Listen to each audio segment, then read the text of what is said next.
Hey guys, so day 2 on our F80 build. We got some suspension components and the angle kit coming in. Got our BC Racing coilovers and our Wisefab kit.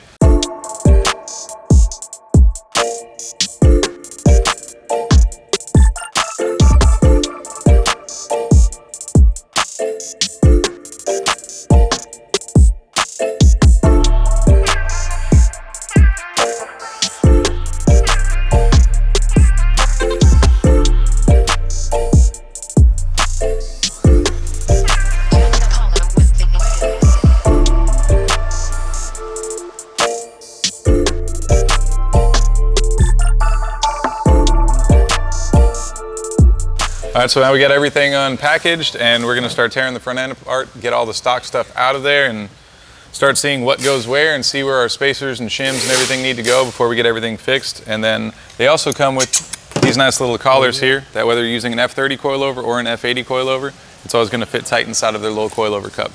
Cool. Yep. No sleeve for this go one. In there.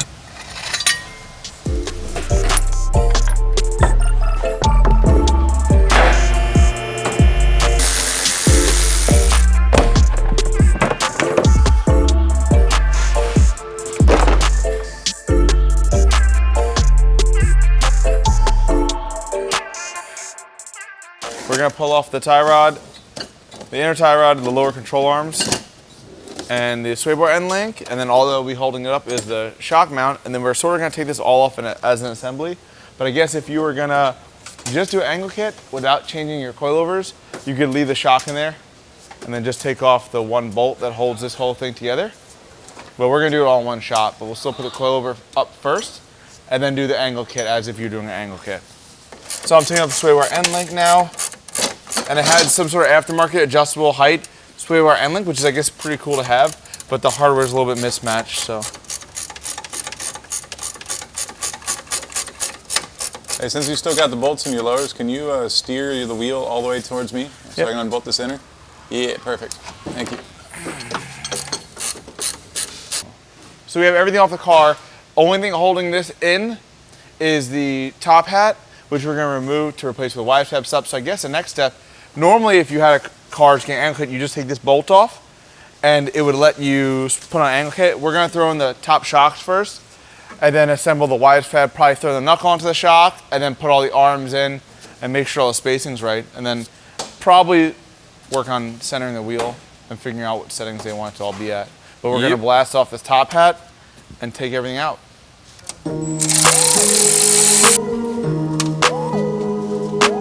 Show him, man. Show him, man. How long can you hold this for?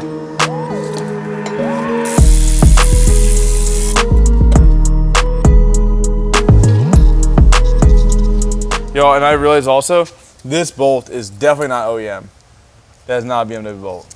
Not that it matters. It doesn't look very BMW-ish. No. Am I wrong? No, right? Yeah. Yep. Yeah, they got a weird taper to it. That won't fit that.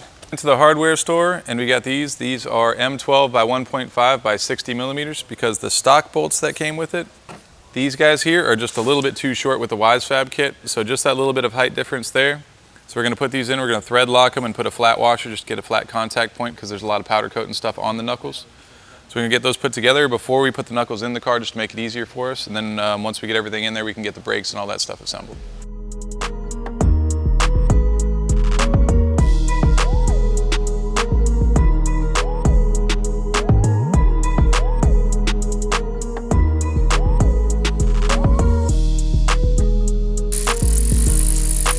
The coilover should be on the car before we try lifting that thing onto it. I think it looks bad on video, but in real life, it's super convenient having AirPods. This is real life. This is not real life, this is fake. All right, so we have our lower control arm here for the driver's side. This here gives you the pivot points for your caster adjustment, and inside here is a double adjustable where you can put Allen keys in there to adjust your caster without actually having to unbolt the control arm, which is cool. So we're gonna get the lower control arm mounted up first. Before we put this in, we're gonna have to take the front sway bar out.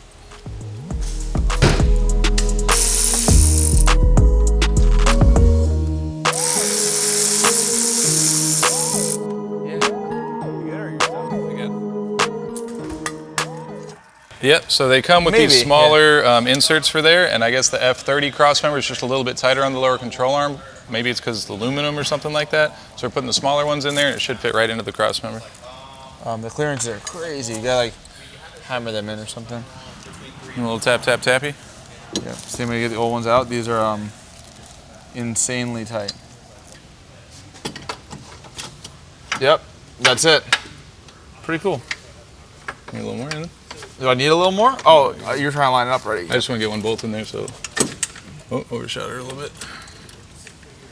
Should be good? Mm-hmm. Cool. Let me see this. It lines up. What you talking about? That lines up? Yeah, that's normal. It's in there. Just needs a spacer. All right. Oh, we should. So these little spacers here up on the front, where I guess would be considered the tension rod would go. Hold on. I don't want to drip coolant on you. Watch your leg. Watch your camera. So. Ooh. But I'm still dripping mad coolant out. That's cool. I got that spread eagle on. But I gotta pull this off completely to get this bolt in. Go ahead, pull it, bro. All right, just a little water. I feel less dripped out right now. Big Wisefab guy.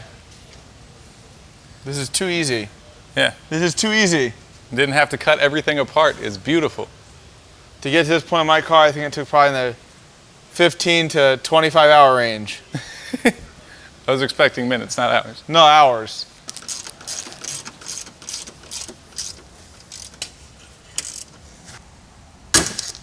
All right, so we have the wheel speed sensor installed on the back of here as well. And we have the lower control arm main bolt out. So once we get it in the car, we can do that. So now we're going to set the height on our coilover and tighten this upper bolt. And then once we get the knuckle in the car, we can put the bolt through this lower control arm and connect our inner tie rod.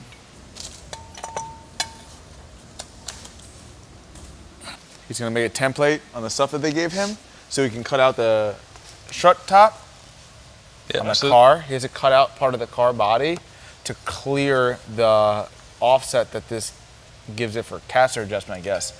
Yep.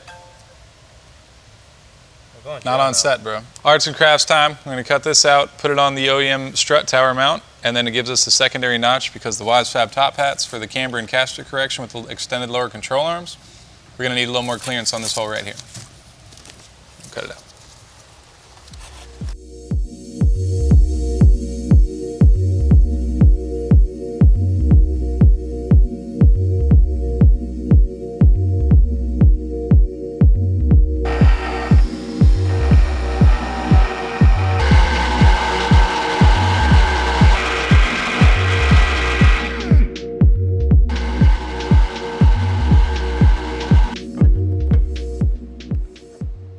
All right, so now we're going to install our Wisefab top hat onto the BC coilover.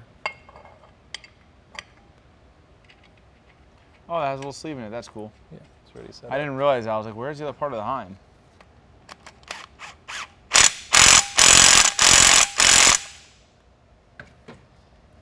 Now we can slam the whole knuckle in, huh?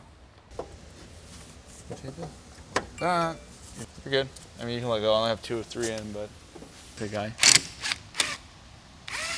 Yeah, you're right where you should be. All right, cool. Yep.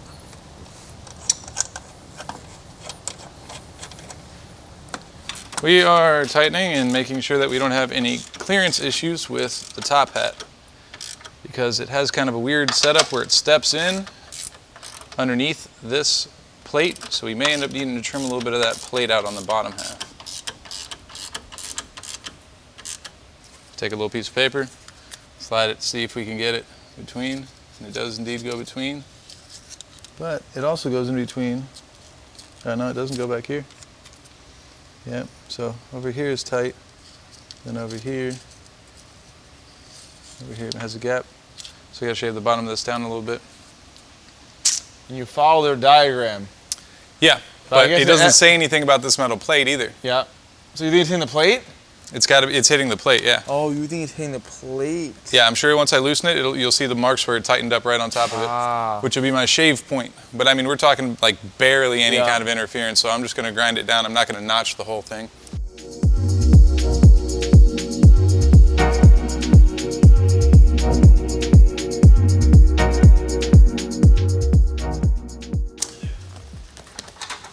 So we made a little clearance in the bottom of this plate because most of the instructions are for the F30. F30 doesn't have these extra top plates, so I just took, I think maybe 1/8 of an inch out of the bottom of this and just kind of clearanced it out. Not the prettiest thing in the world, but it'll give us the clearance we need without taking any of the structure away from this. So now we're going to test fit again, try our paper test one more time, make sure everything clamps down tight. You ready? Yes, sir.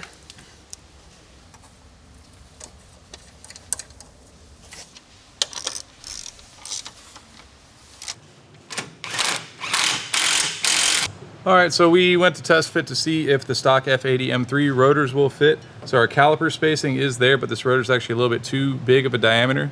So just like the other kit that Jordan had installed before, we're gonna have to use the F30 rotor on here to try and get everything to fit the way it's supposed to, because right now our bolts are just a little bit off, so we actually need to bring the caliper inward more. So smaller rotor seems to be the solution. I think mine had a different bolt-on brake solution than the angle kit I have, so I got to just space out my bracket further away by, I mean, what is it, like a 1/4 inch off or something, half an inch. Like so I got to move mine out that way. This doesn't have that, so this will just have to get a different rotor. Yep. Cool. You want to throw a wheel on? Kind of. Same. Take this This is literally gonna have to be such a positive offset. Like it's gonna be. Does that exist? You know Jordan's not a mechanic. Yeah, just send one. Why would this throw back keys and my car wouldn't? That's not even an option, bro. Look at this.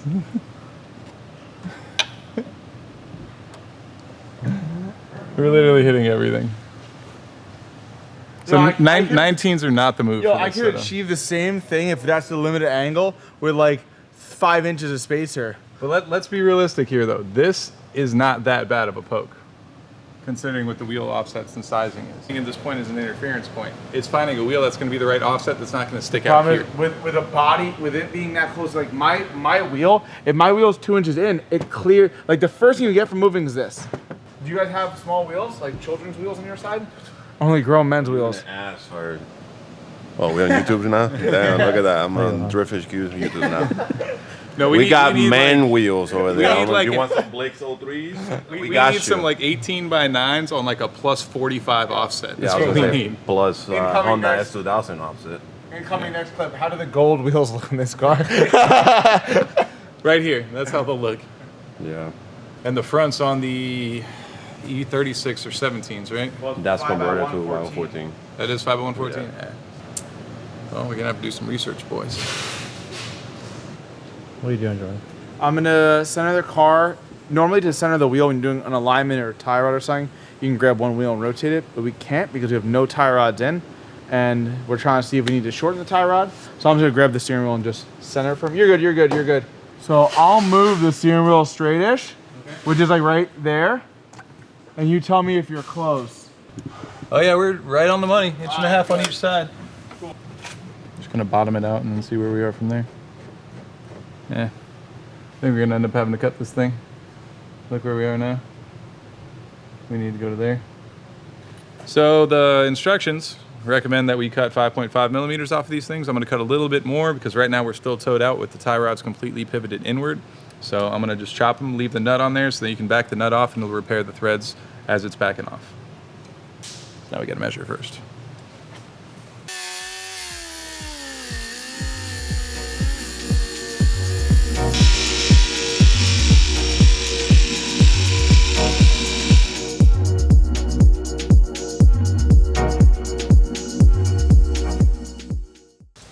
So we have finished our coilover install on the front as well as the Wisefab install on the front, and we have Crazy lock.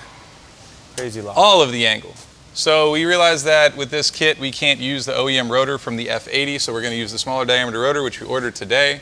So that's the reason the brakes are still dangling, and we're probably going to have to maybe cut a little bit more of our inner tie rod just to make sure that we have a little bit of adjustment for toe in and toe out, God forbid anything happens on the track or if we don't have a replacement part.